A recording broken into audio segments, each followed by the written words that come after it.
मित्रांनो, ठरलं तर मग या मालिकेच्या आजच्या भागामध्ये अश्विन आता घरातील सर्वांना म्हणतो, आपण बाहेर जाऊन थांबायचं का? तेव्हा सगळेजण आता हो म्हणतात. अर्जुन विचारतो, डॉक्टर आम्ही सायलीला घरी कधीपर्यंत घेऊन जाऊ शकतो? तेव्हा डॉक्टर आता काहीच बोलत नाहीत, पण कल्पना प्रतापला म्हणते, अहो मगाशी जेव्हा मी हा प्रश्न विचारला तेव्हा तुम्ही मला कसं ओरडला होतात, आता याला ओरडा. तेव्हा प्रताप हसतच म्हणतो, अरे अर्जुन, अशा परिस्थितीमध्ये पेशंटला घरी घेऊन जाण्याची जास्त घाई करायची नसते. तो लवकर कसा बरा होईल याचीच आपण काळजी घ्यायची असते. तेव्हा कल्पना म्हणते, हे ठीक आहे, पण सायलीशिवाय अर्जुनला कसा चैन पडेल? तर अश्विन म्हणतो, दादा आपण डिस्चार्जचा निर्णय 2-3 दिवसात घेऊयात. तेव्हा अर्जुन ठीक आहे असं म्हणतो. रविराज म्हणतो, चला तिला आराम करू दे, आपण बाहेर जाऊन थांबूयात. तर आता सर्वजण बाहेर जातात. तेव्हा अर्जुन डॉक्टरांना थँक्यू म्हणतो.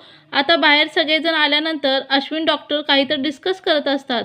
अर्जुन त्यांच्याजवळ जातो आणि म्हणतो की डॉक्टर, तुम्ही तर म्हणाला होतात बंगळुरूहून ब्लड येण्यासाठी 2-3 तास तरी लागतील, मग अचानक ती डोनरबाई आली तरी कुठून? कल्पना म्हणते, अरे त्या बाई OPDमध्ये आल्या होत्या, त्यांना देवानेच पाठवलं, आता आपण असं म्हणूया. तेव्हा प्रताप म्हणतो, हेच सर्व सांगण्यासाठी चैतन्य कधीपासून तुला शोधत होता, पण तू तर गायबच झाला होतास. रविराज म्हणतो, असू दे, ज्याचा शेवट गोड त्याचं सगळं काही गोड. आता कुसुम मनातल्या मनात विचार करते की मी जाऊन आता मगाशीच ताई भेटल्या होत्या ना, त्यांना भेटून येते आणि त्यांची मलमपट्टी देखील झाली का ते पाहून येते. म्हणून आता तेथून त्या जातात. तर अश्विन विचारतो, तुम्ही त्या बाईला कुठे भेटला होता? त्यावरती प्रताप म्हणतो, नाही रे, जेव्हा आम्ही त्यांना भेटायला गेलो ना तेव्हा त्या ऑलरेडी तेथून निघून गेल्या होत्या, त्यामुळे त्यांची भेट झालीच नाही. तर अर्जुन म्हणतो, पण त्यांना थँक्स तर म्हणायला हवं ना आपल्याला. असं म्हणून तो सिस्टरला विचारतो, त्या नक्की बाई कोण होत्या, कुठे आहेत त्या बाई, कुठे आहेत आता? तर त्या बाई निघून गेल्या असं सिस्टर सांगतात. तेव्हा अर्जुन म्हणतो, OPDमध्ये आल्या होत्या ना त्या मग त्यांचं नाव वगैरे पत्ता काहीतरी तुम्ही फोन नंबर वगैरे द्या ना मला, त्यांना घरी जाऊन मी पर्सनली भेटतो, त्यांचे आभार देखील मानतो, कारण त्यांच्यामुळे सायलीचा जीव वाचला आहे. तेव्हा सिस्टर म्हणतात, अहो नाही, पण त्यांचं नाव पण नाही, नंबर पण नाही घेता आला.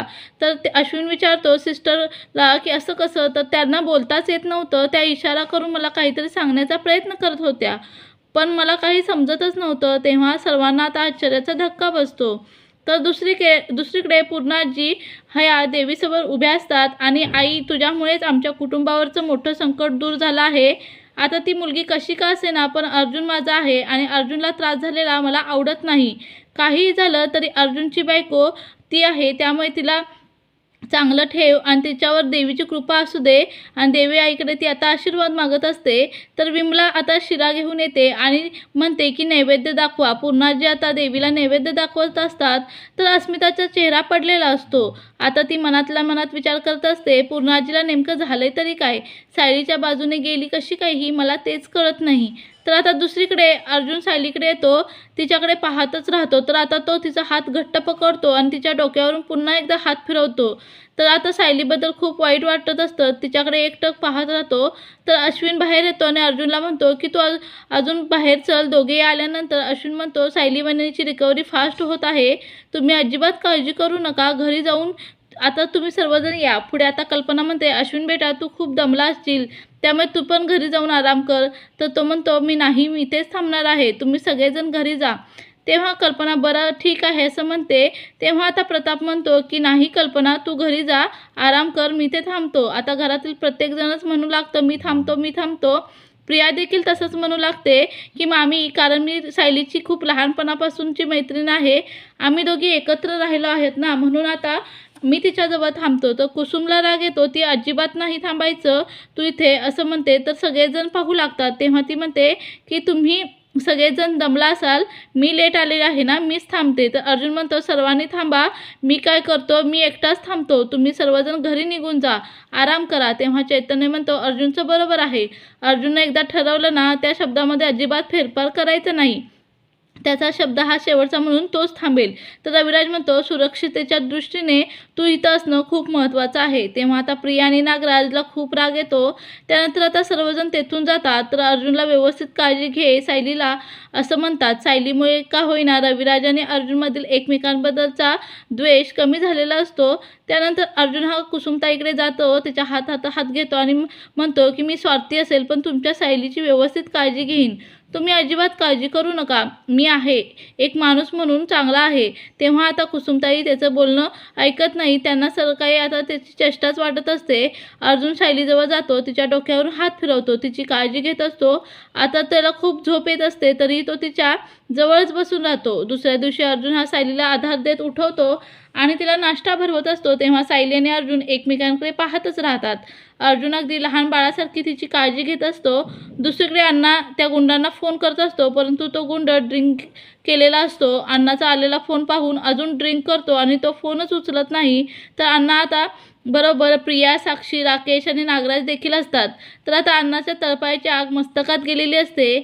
इकडे सायली ही झोपलेली असते, पण तिला जाग येते. तिला खूप तहान लागलेली असते.